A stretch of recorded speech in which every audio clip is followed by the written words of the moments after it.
Dalam video viral tersebut memperlihat satu unit mobil Xenia menabrak kaca minimarket. Terlihat pula sejumlah orang terlihat panik melihat kejadian tersebut.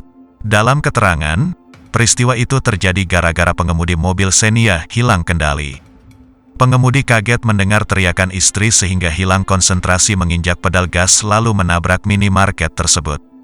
Dijelaskan pula peristiwa mobil Xenia menabrak minimarket itu terjadi di Kota Pekanbaru. Dikutip tribunjabar.id dari tribunpekanbaru.com, kejadian tersebut dibenarkan Kasat Lantas Polresta Pekanbaru, AKP Angga Wahyu Prihantoro.